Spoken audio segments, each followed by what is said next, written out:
成日話大灣冇人買樓，點解呢個屋苑日日我都睇到有港人嚟呢邊睇房啊 ？Hello， 大家好，我哋又見面啦。我係思思啊，咁今日我哋就嚟到咗大華悅庭呢個屋苑啦。冇錯啦，呢個屋苑咧係依家成個大灣咧港人成交率係最高嘅一個屋苑啦嚇。咁根據 sales 嘅呢個數據咧，依家目前有差唔多70%左右嘅港人朋友買喺呢度啦嚇。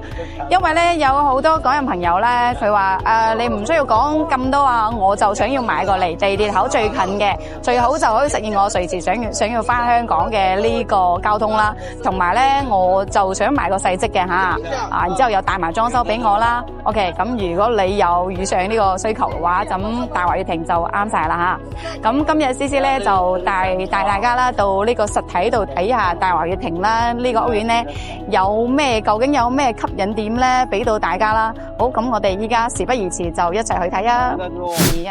好啦，咁我哋依家入到嚟售樓處呢邊咧，就可以睇到呢邊嘅背景牆係做咗大華集團嘅呢個介紹啦。咁大華集團嘅話咧，佢嘅總部咧係位於喺上海嘅。咁1988年開發到依家已經有30幾年嘅一個時間啦。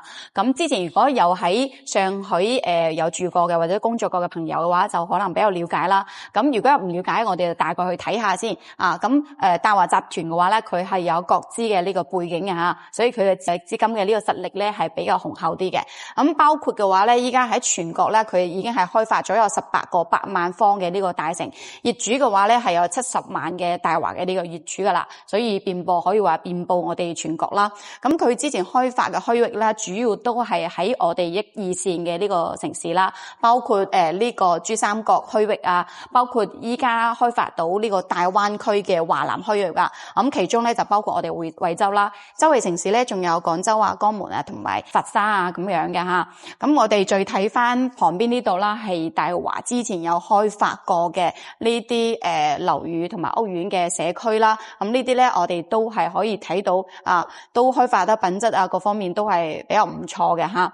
咁跟住啦，我哋喺旁邊呢度啦就可以睇到大華嘅呢個交通嘅樓巴嘅展示啦。咁依家大華嘅門口呢度係有直達到連同口岸嘅呢個樓巴吓。咁呢個係開發商嘅，每日咧係早晨9點鐘，晚上咧係7點半翻到嚟呢度嘅吓。另外咧，如果我哋係要去坐呢個地鐵線嘅話咧，大華悅庭門口都係有呢個直達到坑子地鐵站嘅呢個樓巴，呢個係免費嘅，可以坐到。咁另外咧，如果係我哋平時要搭呢個公交車嘅話咧，我哋呢個門口喺白石站呢度啊，白石嘅呢個運站呢邊啊，距離我哋呢個大華悅庭行路過去啦，大概都係200-300米左右嘅吓。咁喺呢邊我哋可以坐公交車啦 ，M136 嘅呢個公交車吓，喺白石嘅氣運站呢邊上車，2個站咧就可以到坑子嘅呢個地鐵站啦吓，距離大概係2公里左右嘅。如果我哋唔係坐呢個公交車咧，都係可以搭滴滴啦。呢個滴滴咧，我啱先都睇咗下，大概都係6-7蚊雞左右就喺度噶啦吓。咁如果坐車嘅話，都係10分鐘到就可以到呢個坑子嘅地鐵站。咁如果我哋要翻到呢個關口嘅話咧，我哋喺沙田站啦，就係可以乘坐呢個14號線嘅呢個地鐵啦，喺布吉呢邊可以轉翻到呢個蓮塘口岸，或者係喺江夏北呢邊我哋轉換10號線到呢個福田口岸啦。所以咧基本上啦，可以實現我哋1個鐘翻到香港咁嘅呢個交通嘅呢個需求啦吓。所以交通呢個咧就唔需要講咁多啦。咁大亞灣呢邊交通離地鐵口最近嘅呢個樓盤就佢啦。咁第二個咧就大華呢邊嘅戶型啦，同埋佢嘅品質啦，都係做得非常 OK 噶。咁跟住咧，我哋就一齊去睇下呢個屋苑嘅內園花園啦，同埋個板房交標做成點樣啦。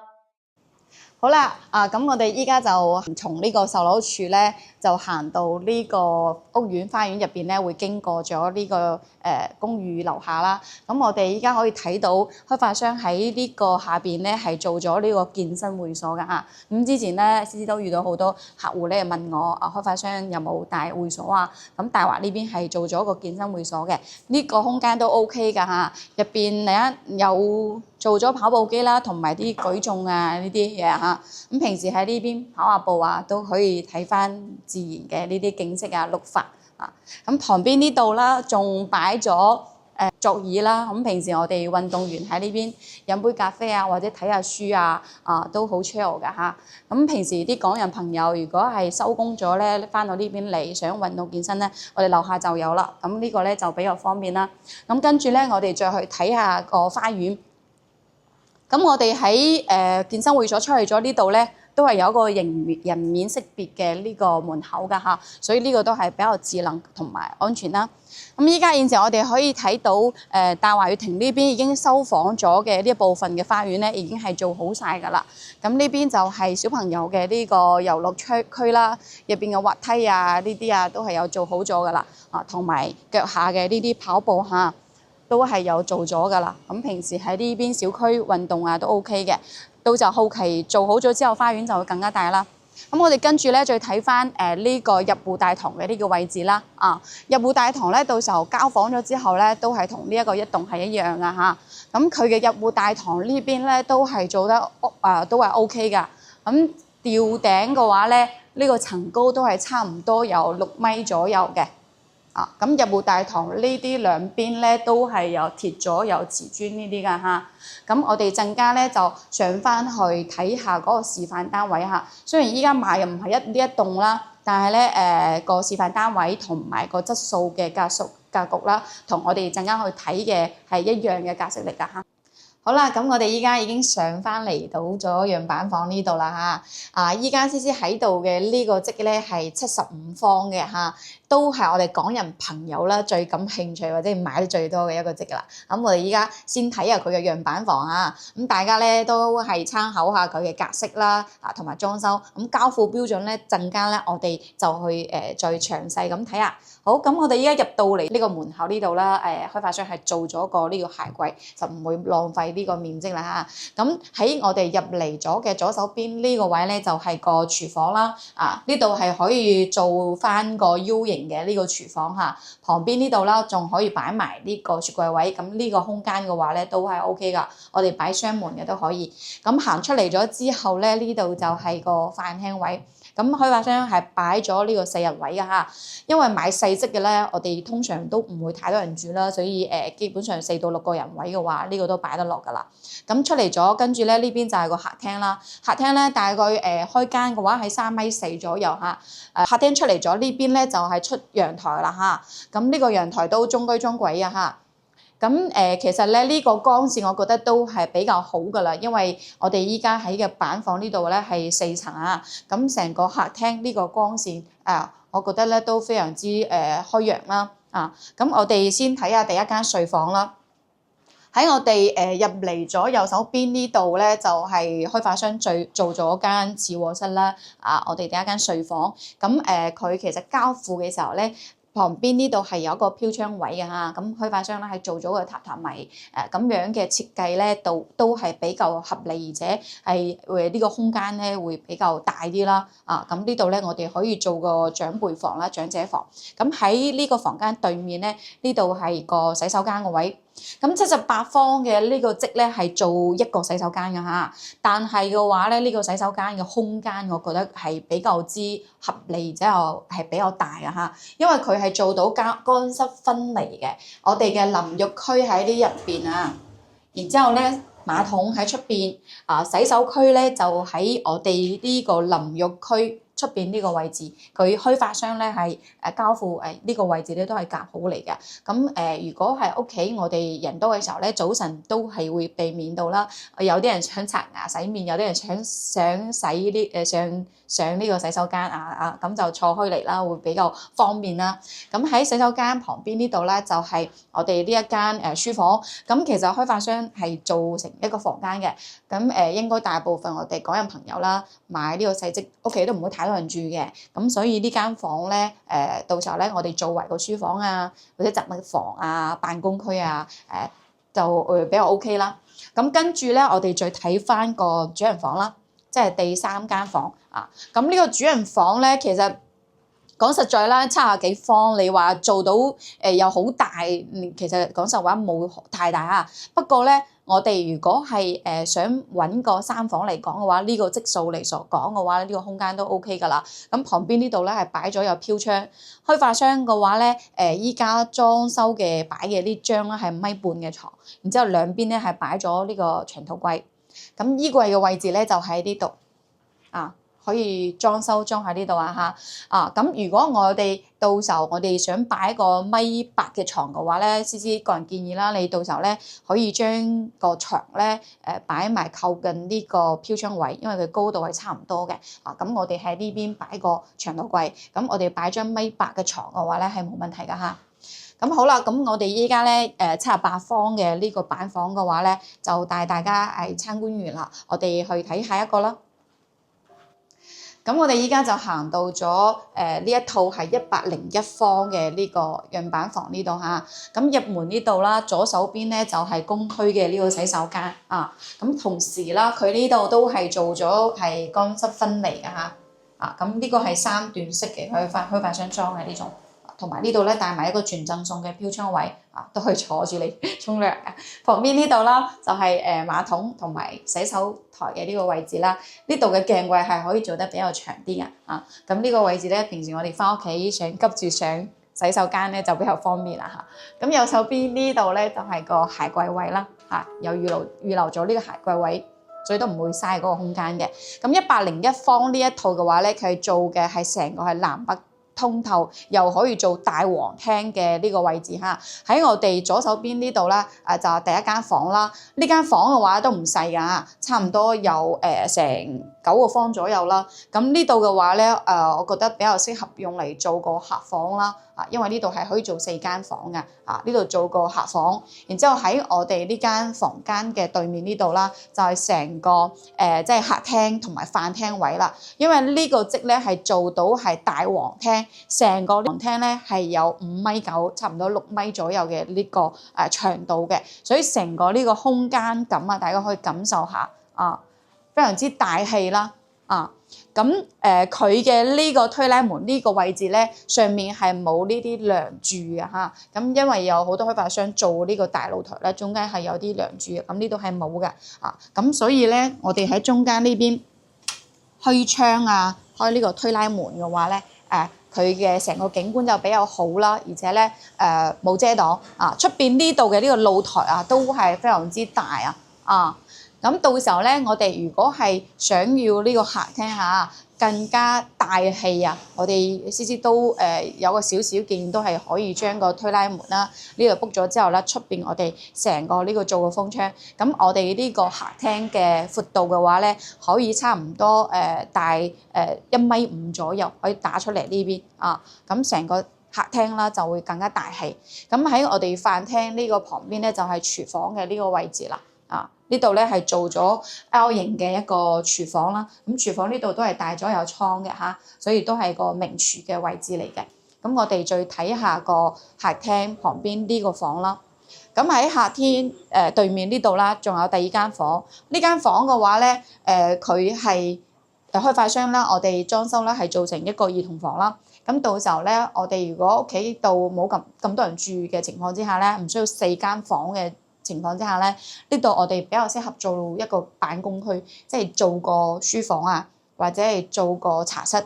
因為咧呢一套則咧，佢嘅客廳呢個位咧係朝南嘅。咁如果我哋將嚟呢間房做成個書房平時咁做成書房式嘅話咧，咁係亦都可以做到南北對流啦，係咪？就空間咁通風更加舒服啦。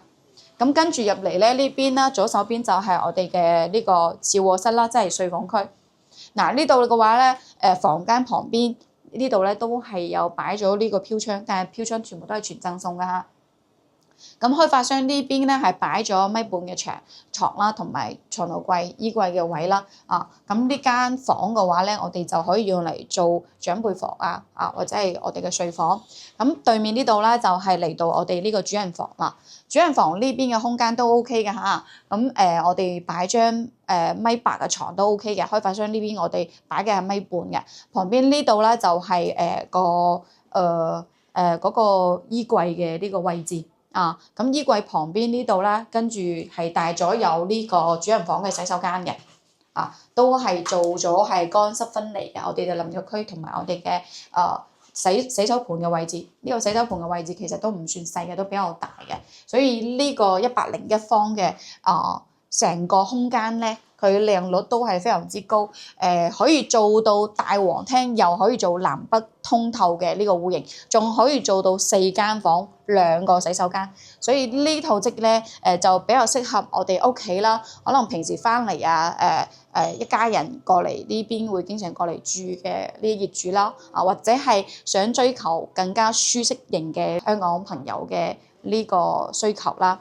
咁跟住咧，我哋再去睇翻膠標嘅呢個標準啦，因為聽講大華呢邊嘅膠標咧品質啦都做得係比較好嘅。咁我哋依家就去睇下先啦。好啦，咁我哋依家就已經嚟到咗呢個膠標呢度啦嚇。咁CC帶大家睇嘅呢度單位咧係86方嘅呢個3房2衛嘅。咁有啲港人朋友啦話覺得3房1個洗手間唔夠用，咁我哋就可以睇翻呢個2個洗手間嘅嚇。咁門口呢度我哋都睇到啦，開發商都有鋪咗呢個交付標準出嚟㗎嚇。所以大華覺得佢對自己嘅呢個裝修嘅品質咧，應該都係比較有信心嘅，所以鋪出嚟咗啦。咁我哋依家睇翻呢個裝修先嚇，入門呢個位置啦，開發商已經係做好咗呢個鞋櫃嘅嚇。下邊咧我哋可以擺嘅呢啲鞋啊，中間呢度咧就擺啲包包啊同埋鎖匙啊，上面咧可以做呢啲收納櫃啦。咁旁邊呢度咧就係智能門鎖啊，咁呢個密碼同埋指紋撈卡都係可以入到嘅啊。咁呢個開發商係裝好咗㗎。咁我哋再睇翻個裝修啦。咁開發商大華呢個開發商咧，佢成個裝修咧覺得係偏現代風會多少少㗎，比較簡潔啲。咁地磚呢度啦，你睇佢都係貼咗有呢個品牌㗎。同埋咧，佢嘅瓷磚下邊咧係有做咗差唔多係5毫米左右嘅呢個隔音嘅材質嘅。咁之前我都係有啲業主啦，會比較擔心話上面會唔會有小朋友啊？咁我覺得好嘈啊。咁大華呢個開發商咧就比較貼心啦，對喺呢個細節方面啊，咁下邊都係貼咗呢啲隔音嘅材質啊。咁上面咧就做咗呢一圈嘅吊頂啦，咁開咗吊頂嘅話咧，就比較有氛圍居家嘅呢種感覺啦。同埋咧，成個層高咧，大華呢度係做到3.1米嘅嚇，呢個咧都係好少嘅，比較有嘅。大部分開發商都係3米或者2.9米左右嘅，所以成個空間感嘅話咧會覺得更好。特別係做咗吊頂，你都唔會覺得話呢個空間會好矮好逼咁樣嘅嚇。咁出嚟咗呢個推拉門咧，我哋可以睇到啦，就做嘅係呢種3段式嘅呢個推拉門啦，呢種咧就可以開到更多嘅呢個空間啦，而且佢嘅推拉門呢度咧，我睇咗下都係做咗係雙層㗎嚇，呢個隔音係有隔音，同埋做咗12毫米嘅呢個厚度嘅呢個玻璃所以個隔音嘅呢個效果係比較好嘅。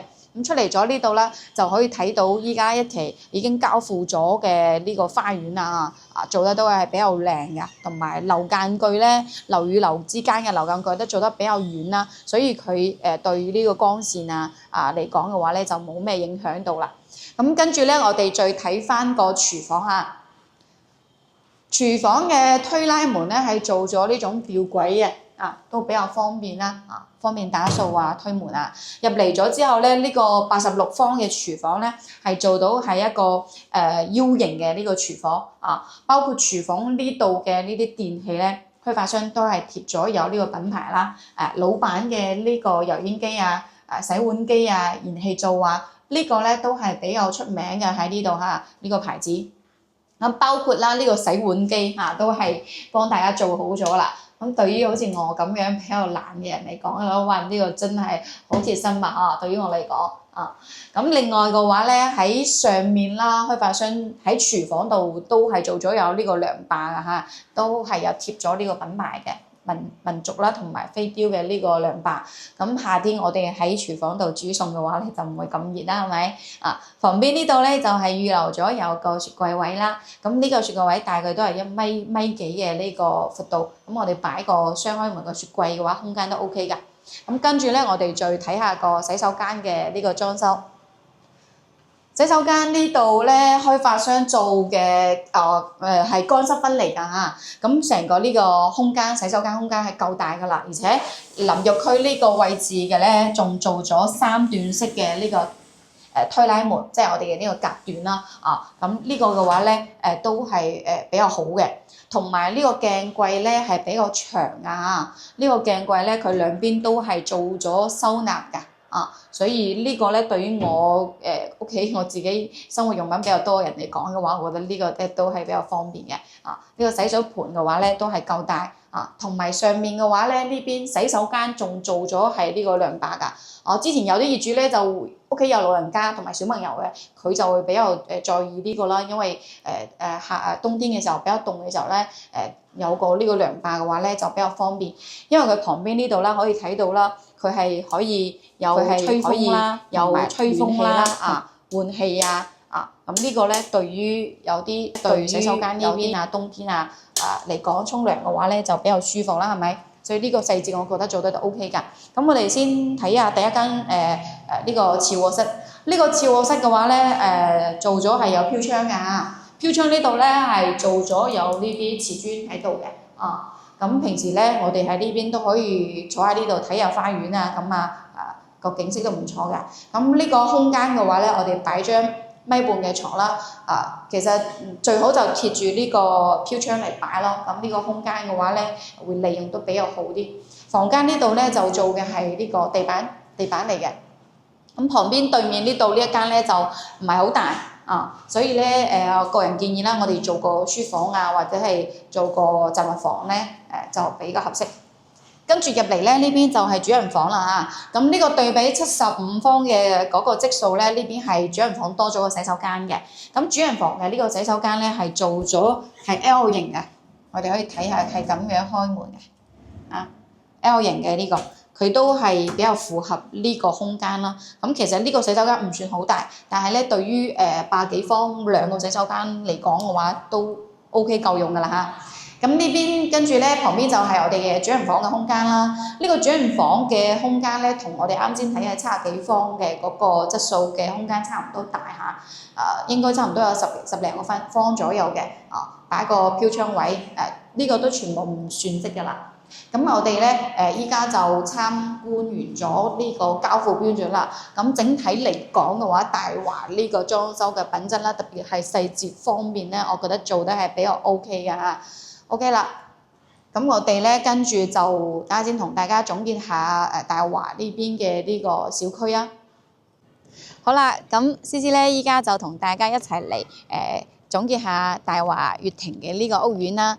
咁啱先咧，我哋喺上面啦，都係睇咗大華嘅呢3個積75方嘅3房1衛，86方咧係做到3房2衛，同埋101方咧係4房2衛，大皇廳南北通嘅呢個戶型㗎啦嚇。咁呢3個積嚟講嘅話，佢成個實用率嘅話咧，我個人覺得都係非常之唔錯㗎嚇。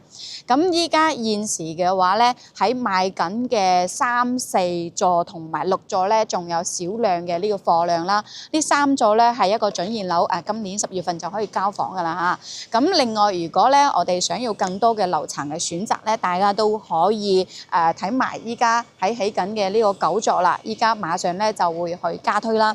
咁9座嘅話咧，開發商依家俾到嘅呢個優惠咧係有贈送呢個全屋嘅呢個家電啦。咁性價比都會更加高啲咁價錢嘅話咧，價單係差唔多㗎。依家現時嘅話咧，8800起嘅呢個價錢啦，帶埋裝修，月供2000幾蚊起咧，就可以攞低大華悅庭呢個3房嘅呢個戶型㗎啦嚇。所以成個呢個性價比咧會比較高啊。不過咧9座咧就交房咧係要明年嘅年底啦，會遲啲。咁講翻個交通嚟講啦，咁如果好多港人朋友你想揾個嚟呢個地鐵口最近嘅樓盤我就想揾個，然之後咧我又唔想買咁大積嘅，咁首選大華悅庭啦。咁呢邊嘅交通1個小時，我哋可以翻到香港啦。無論我哋係坐呢個公交車去到地鐵站啊，或者係喺門口坐呢個樓巴，都係可以去到蓮塘口岸啦。咁呢個交通啦冇得講啦。咁講下大華御庭咧，佢嘅呢個缺點啦。大家都可以睇到啦，大華附近呢邊周圍嘅面貌嚟講嘅話咧，唔係話特別好啦。因為附近呢邊嘅工廠咧會比較多啲嚇。不過咧我哋如果話要去到附近飲食啊，或者係去肉菜市場咧，樓下嘅呢啲附近幾百米咧就可以行到啦嚇。所以呢個咧我哋就蘿蔔青翠啦，各有所愛啦嚇。咁就要你過嚟呢邊現場睇下睇個人嘅呢個選擇啦。咁歡迎大家嘅話咧，對大華御庭有任何嘅呢個問題啦，喺上方可以聯繫思思啦，或者喺我哋視頻下邊去評論啦，我睇到都會第一時間覆到大家㗎。咁另外嘅話咧，都翻到嗰句啦，咁思思咧作為呢個新人主播啦，都想俾到大家咧更好嘅呢個體驗同埋更多額外嘅一個優惠，所以咧都歡迎大家約上思思一齊去睇房嚇。咁我哋大華御庭今期嘅呢個視頻咧就講到呢度啦嚇。咁我哋就下期再見啦，拜拜。